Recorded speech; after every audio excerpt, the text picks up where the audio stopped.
Okay, we're recording. All right.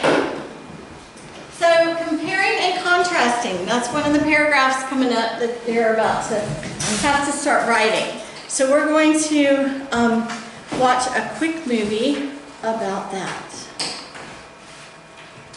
Comparing and contrasting are ways of exploring the similarities and differences between two things. Compare and contrast is often used as a development strategy for essay assignments, but it's a helpful strategy for any important decisions you have to make. Generally speaking, comparing is showing the similarities, and contrasting is showing differences between two things that are related in some way.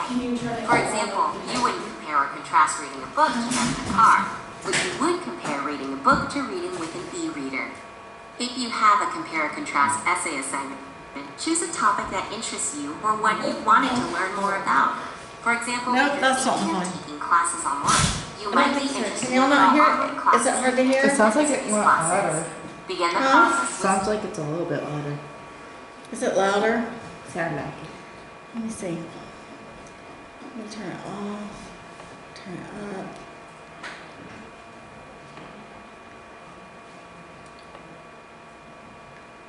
I mean, it was some brainstorming. Here. Let's start back. Comparing and contrasting are ways of exploring the similarities and differences between two things. Compare and contrast is often used as a development strategy for essay assignments, but it's a helpful strategy for any important decisions you have to make. Generally speaking, comparing is showing the similarities, and contrasting is showing differences between two things that are related in some way. For example, you wouldn't compare or contrast reading a book to driving a car, but you would compare reading a book to reading with an e-reader.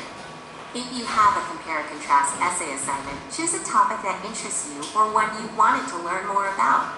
For example, if you're thinking of taking classes online, you might be interested in how online classes compare to campus-based classes. Begin the process with some brainstorming. Try free writing or creating lists, one for similarities and another for differences. If you're thinking about online classes versus campus-based classes, what do you know about both of them already? What are the facts about each of them? Do a little research for answers. For example, consider the costs. Will you save money by learning online? What about the non-monetary costs? Will online learning challenge you in ways you appreciate or not? After you've completed the brainstorming process, you should have enough information about your topic to create a thesis statement. Decide if you want the essay to have a persuasive element. If you decide that one thing is better than the other, then make it clear in your thesis that you fully considered both and that you think one is better. Or if you feel that both things are equally valuable, you can state in your thesis that both have a lot to offer. For your body paragraphs, there are two approaches to effectively develop your compare and contrast elements. The point-by-point method is basically a process of going back and forth between the two things in the same sentence, quickly comparing or contrasting. For example, you might decide to compare how class discussions work between online and classroom formats. While classroom learning allows you to have discussions with peers face-to-face and a lot of social interaction, online learning also offers discussions where students are engaged and share opinions. Or you might show point-by-point contrast. Face-to-face discussions offer spontaneity and opportunities to debate, but online discussions allow shy students to participate more fully. This is appealing to many of us who have felt left out. Be sure to vary the length of your sentences so the back and forth of the point-by-point method doesn't become too mechanical. If you decide to develop your essay using a block pattern, you would write a full paragraph or two exploring the qualities of one thing, and followed by a paragraph or two discussing qualities of another. There wouldn't be any quick comparisons between the two within the same paragraph. Regardless of whether you choose block or point-by-point, the conclusion paragraph should touch on both things being compared, with a reference to your thesis statement. Comparing and contrasting explores the differences and similarities between two things. The point-by-point method and the block method are effective ways to develop and organize your body paragraphs. And when you write your conclusion, you should touch on both of the things you're comparing, and also refer to the thesis statement in some way. Okay, questions on compare and contrast? So wait, that paragraph will be this one? I believe, see, I have page numbers and we can look though.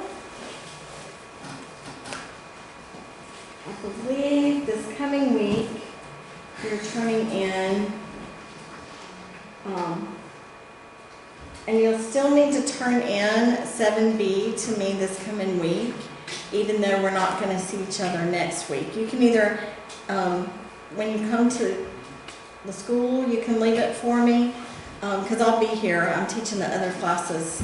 So you can either give it to me next week, the 7B, the descriptive. That's what you just, this is what you just proofread, right, with each other? 7B.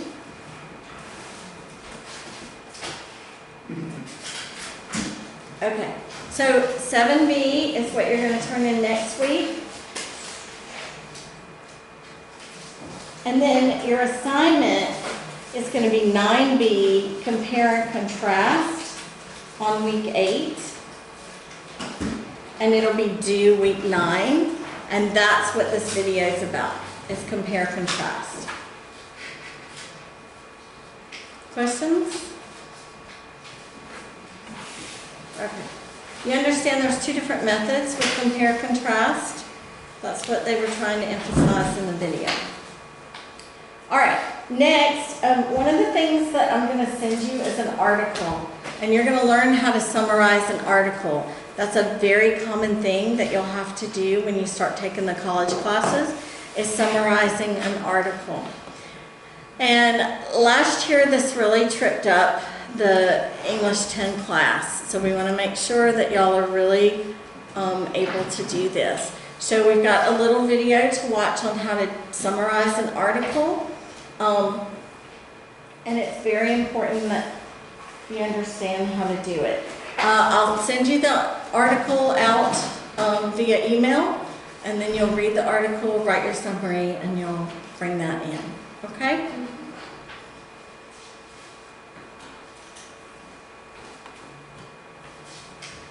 Hopefully the sound's going to work better on this one. If not, the summary. It's used in so many ways. Oh, is the screen? I'm sorry. A summary is a brief. Let's fix the screen first, and then we'll see if we can fix this out. That was not fixing the screen. There we go. Is that good? Yes, That's better? Okay.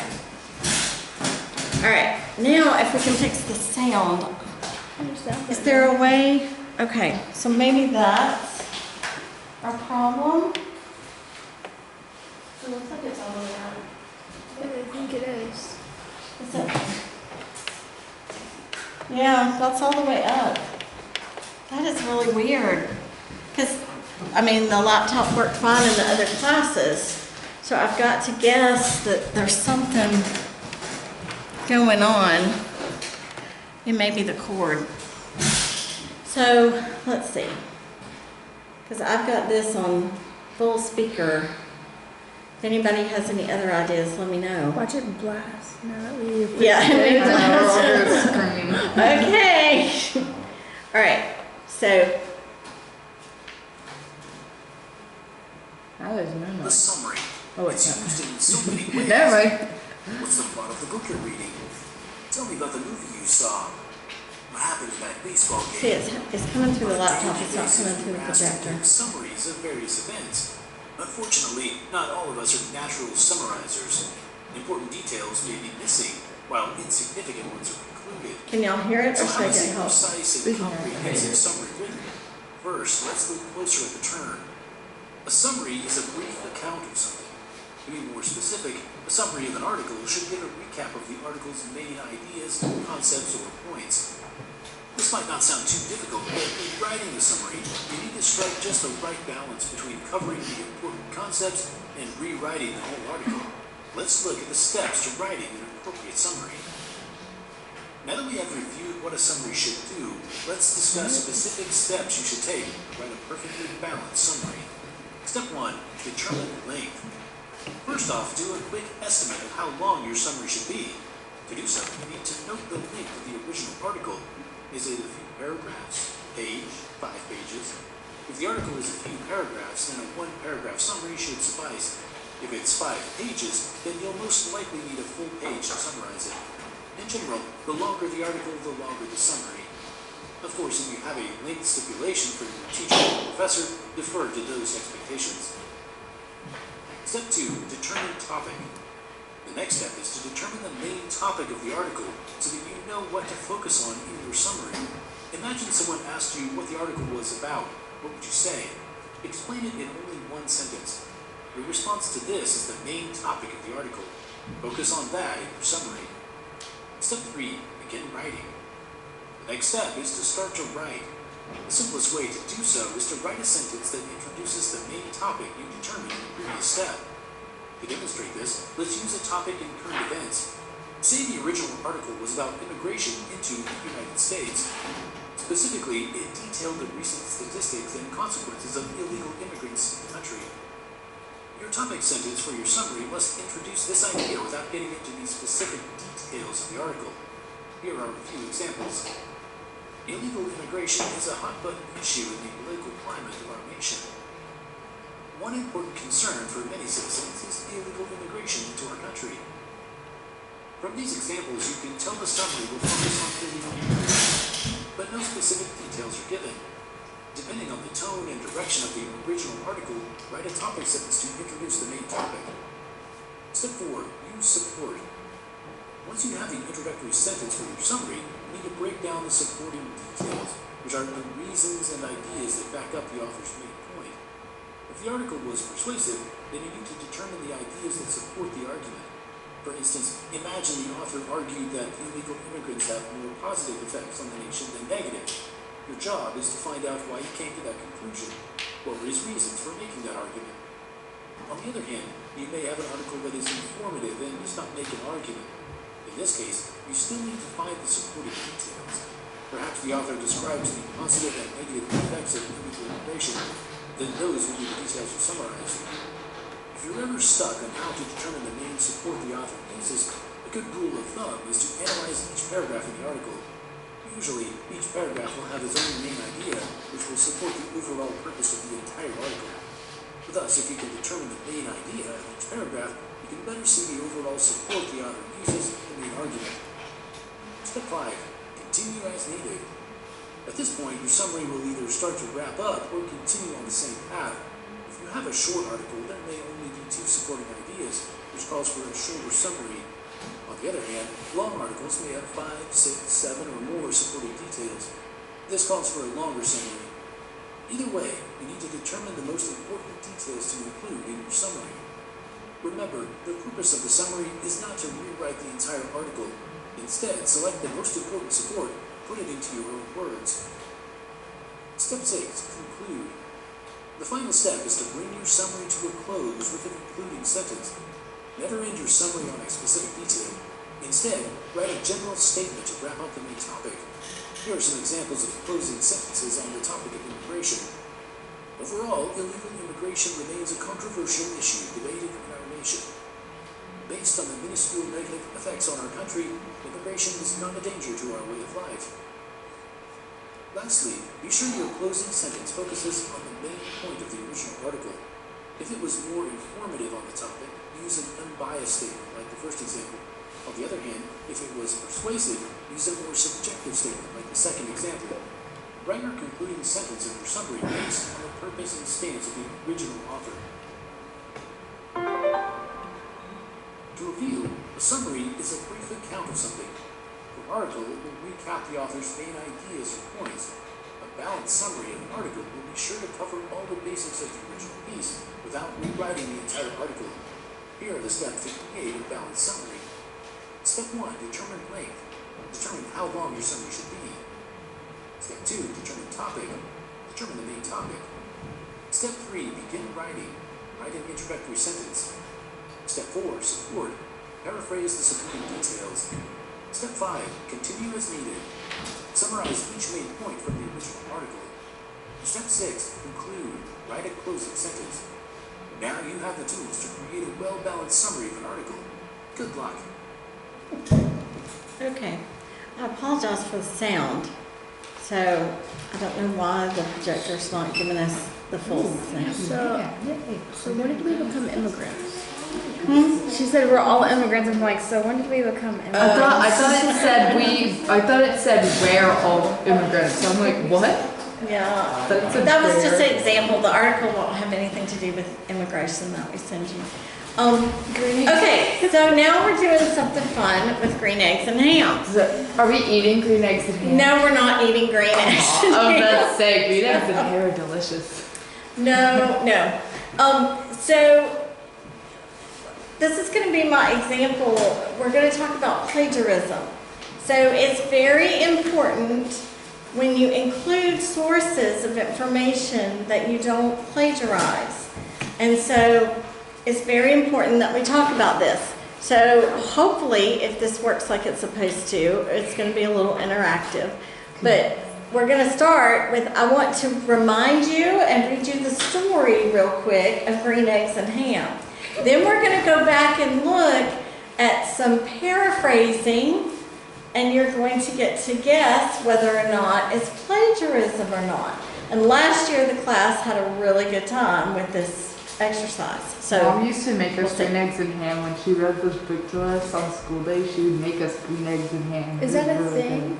Well, she gets dyed scrambled eggs and then dyed. You just dyed. It was very good though. It was I was good. gonna say, how do you even get that? Like, Let me get back I to don't- you. did you ever see that YouTube video of that little boy going, "That don't make no sense"? Okay, No, I The amount of times I say that in my mind. so hopefully it's going to let me control the pages. I am Sam. Is this working? Y'all tell me. Okay. Sam I am. That Sam I am. That Sam I am. I do not like that Sam I am. Do you like green eggs and ham?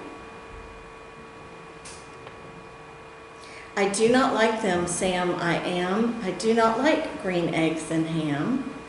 Would you like them here or there? I would not like them here or there. I would not like them anywhere. I do not like green eggs and ham. I do not like them, Sam I am. Would you like them in a house? Would you like them with a mouse? I do not like them in a house. I do not like them with a mouse. I do not like them here or there. I do not like them anywhere.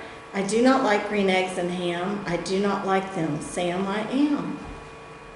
Would you eat them in a box? Would you eat them with a fox? Not in a box, not with a fox. Not in a house, not with a mouse. I would not eat them here or there. I would not eat them anywhere. I would not eat green eggs and ham. I do not like them, Sam I am. Would you, could you, in a car, eat them, here they are. I would not, could not, in a car. You may like them, you will see. You may like them in a tree. I would ask, I would not, could not, in a tree, not in a car, you let me be.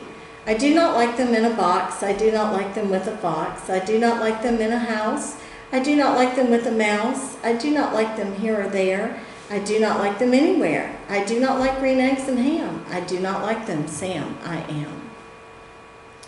A train, a train, a train, a train. Could you, would you, on a train? Not on a train, not in a tree, not in a car. Sam, let me be. I would not, could not, in a box. I could not, would not, with a fox. I will not eat them with a mouse. I will not eat them in a house. I will not eat them here or there. I will not eat them anywhere. I do not like green eggs and ham. I do not like them, Sam I am. Say, in the dark, here in the dark, would you, could you, in the dark? I would not, could not, in the dark. Would you, could you, in the rain? I would not, could not, in the rain. Not in the dark, not on a train, not in a car, not in a tree. I do not like them, Sam, you see. Not in a house, not in a box, not with a mouse, not with a fox. I will not eat them here or there. I do not like them anywhere.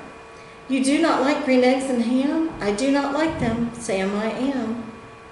Could you, would you, with a goat? I would not, could not, with a goat. Would you, could you, on a boat? I could not, would not, on a boat. I will not, with a goat. I will not eat them in the rain. I will not eat them on a train. Not in the dark, not in the tree, in a tree. Not in a car. You let me be.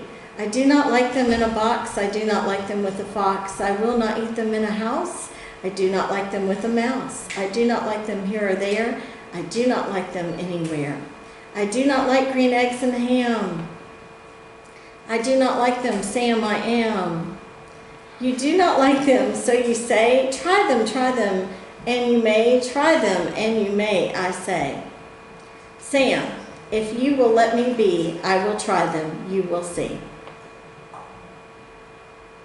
And there he's trying them. Say, I like green eggs and ham. I do. I like them, Sam, I am.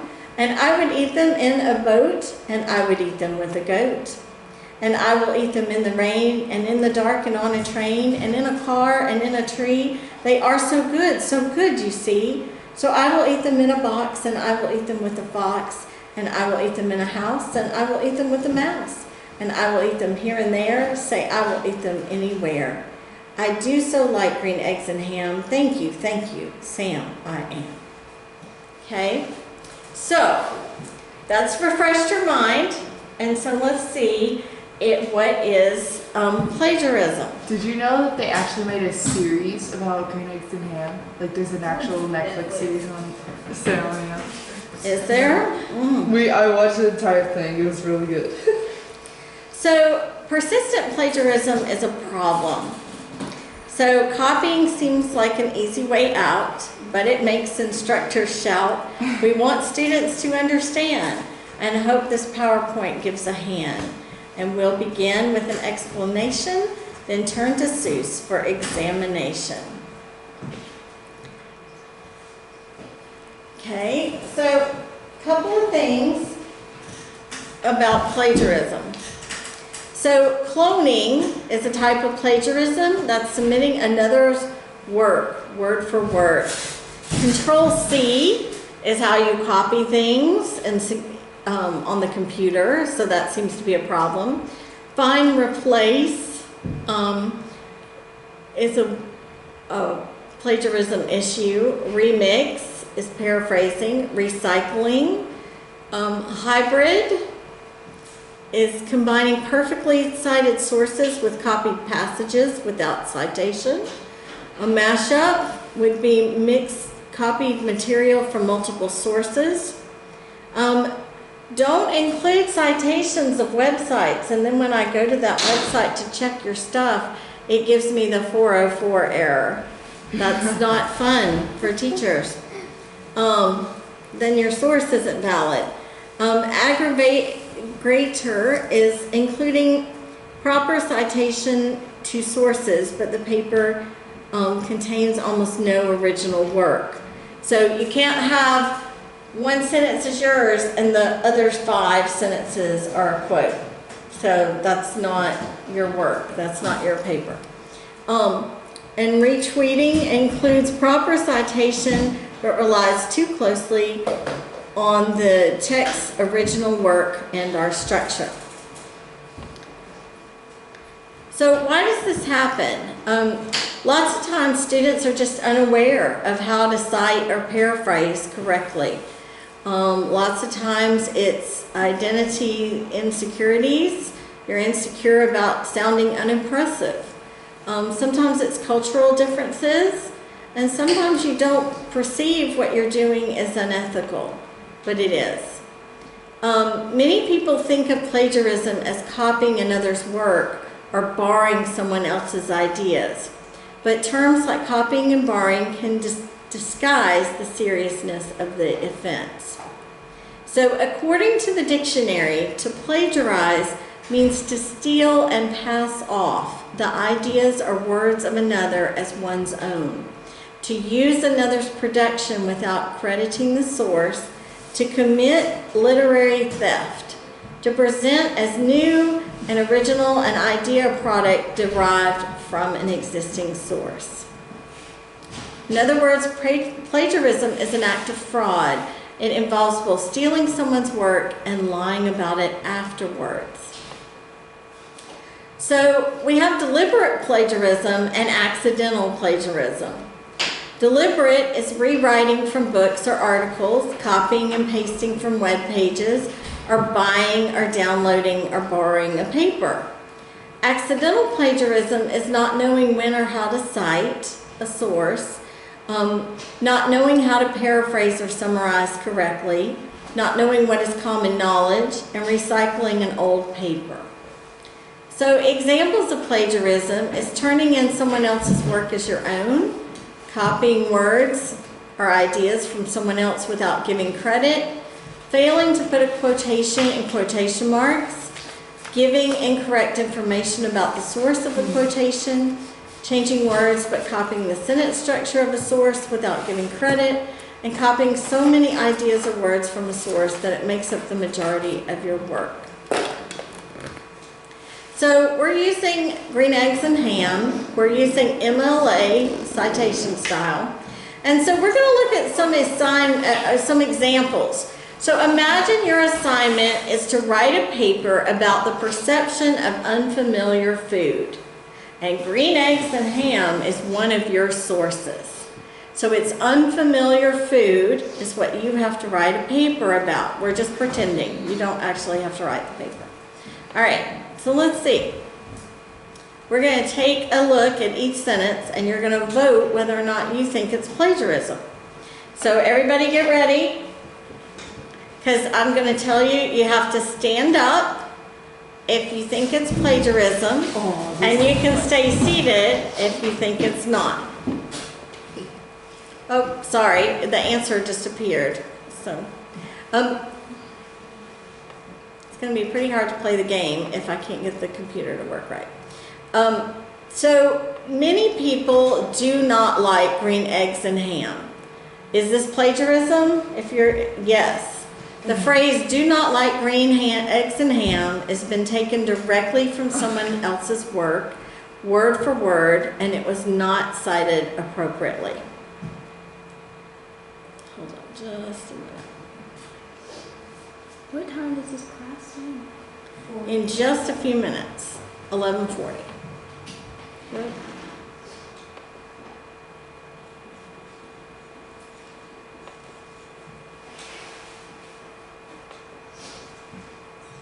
I really want y'all to be able to guess and not be able to see.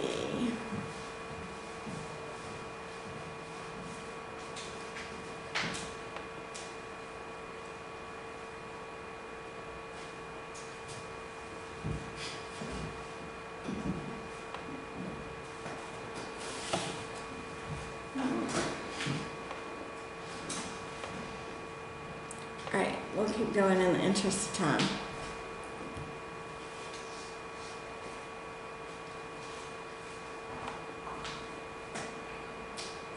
If you could just marker over that spot, since that looks like where all the words will be.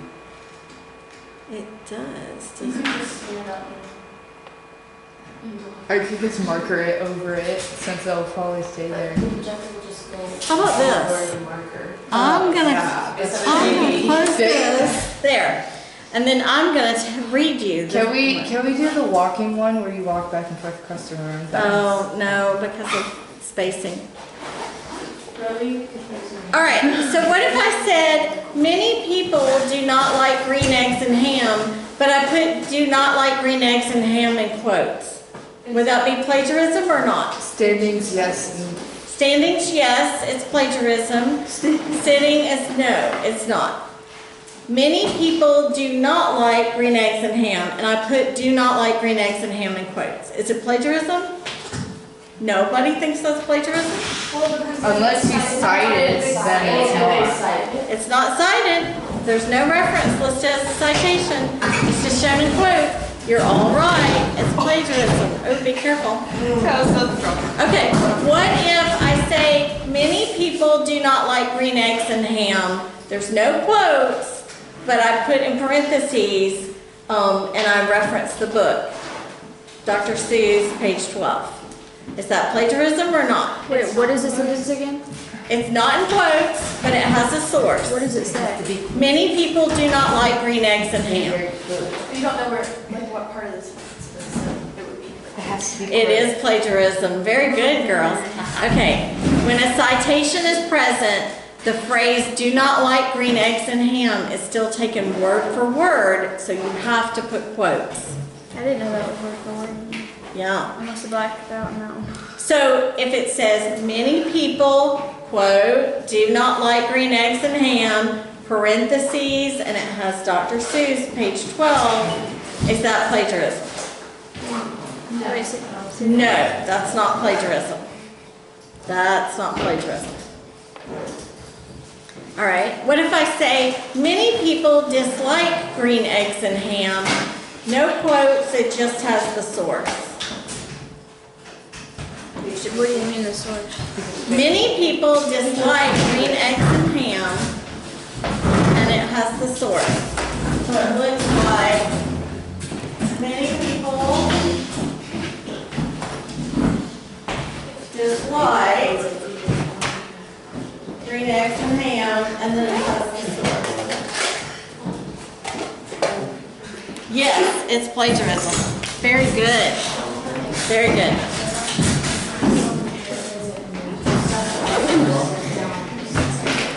All right, let me show you a few more. So many people have a strong distaste for forest-colored fowl embryos and cured domesticated pig products. Is this plagiarism? Yes, because it's still not adequate paraphrasing. The sentence structure is too similar to the original quotation. So you can't put this one in quotes because they're not his exact words, but you're still plagiarizing.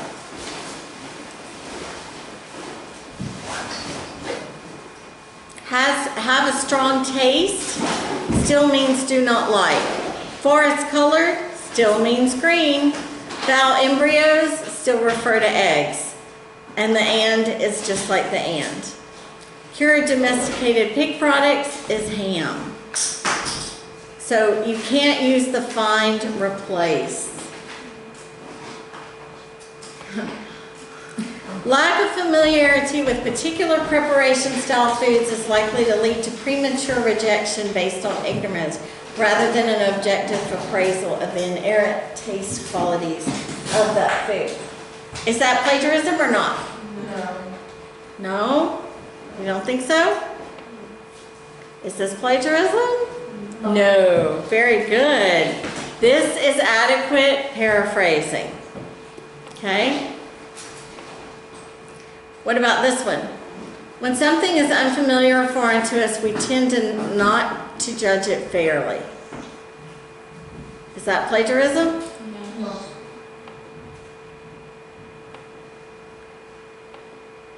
No, it's not. It's adequate paraphrasing. Okay? All right. Anybody have any questions about paraphrasing? Because you're going to have to be really, really careful of that.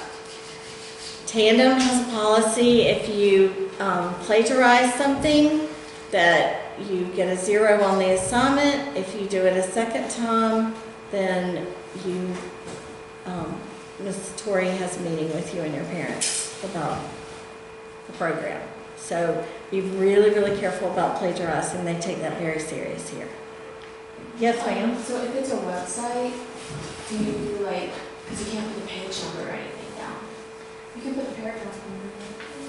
You can put the last name of the author of it, and then you would put the website on the works cited page. It's fine. Oh, They Just- don't have to. If you need to follow MLA formatting 8th edition. 8th edition came out in 2016, so be sure you're following that. So questions, I'll be praying for all of you as you're taking the test next week. So I am doing tutoring 11:30 at Zaxby's on Friday and coming. If you're interested. So send me an email if you're interested. Have a good week. It's right 11:40. We finished just on time.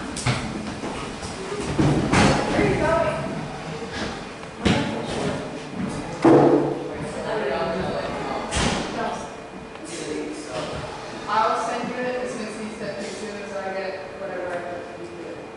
Okay, whenever it's good. Just be prepared for it.